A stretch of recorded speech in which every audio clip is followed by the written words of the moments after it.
Majina mimi naitwa Omondi Olo. I want to contribute on this issue of by-election. The by-election for me is a litmus test for 2027. Because if you look at the areas where we have this by-election, one, utaipata iko pale Mbeere North, iko pale Malava, na to be specific Kasipul. Those three areas inaenda kutupatia a clear picture and a perception of what we are going to have in 2027. For example, Dr. William Samoei Ruto, in an event, Kithure Kindiki wins Mbeere North constituency, it is going to be a plus for him. It is going to give Kithure Kindiki power to negotiate with Ruto that I have delivered Mbeere North. So I qualify to be the deputy president in 2027, sorry.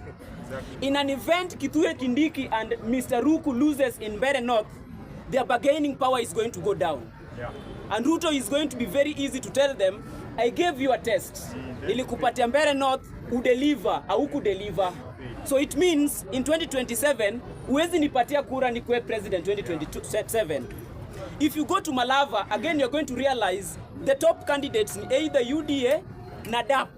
So it means the government of William Ruto is going to hit head-on the opposition party. So if the party of the government wins, it is going to give a clear national politics that the government still has power. But if DAP wins Malava, it is going to give an indication that the government has lost the people. And the opposition is going to give us a euphoria that we have already gained the ground. But in Kasipul, I would really disagree with most of us. Kasipul constituency is an ODM region. And the gentleman called Aroko, most of us really don't know the history of Aroko. Aroko has been somebody who has been competing with the late Were for a very long time.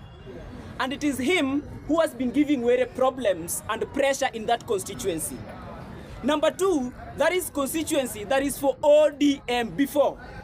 So ODM is contesting against a candidate that has been contesting against them.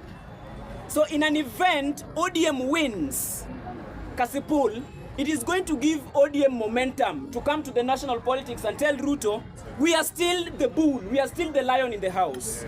So if you don't give us this, then you risk losing a population of this country.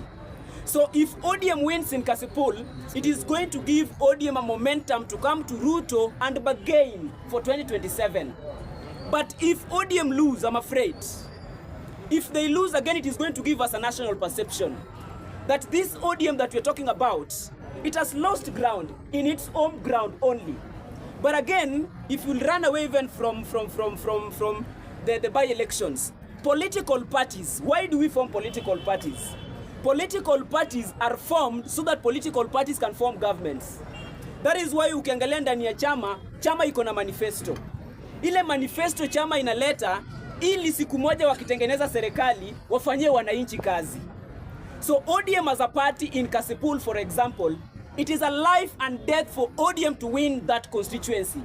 Be it through stealing, be it through the people, they have to just win that election. Because moving forward, they have to prove to members of this country, because you realize watu wengi sana ambao wana support chama cha ODM sahi wako na alama za dukuduku. Hii chama bado iko na nguvu ama hii chama inadidimia?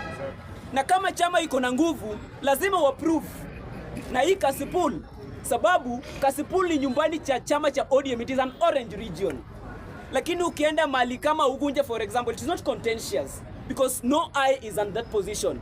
So for me, I really feel the by-elections that we have is a litmus test for Dr. William Samoei Ruto to look for somebody who, if he picks as a running mate, or a region that is going to pick one of them for a running mate, then he's going to give him numbers, because politics is only about two resources: human resource, the numbers, and capital resource.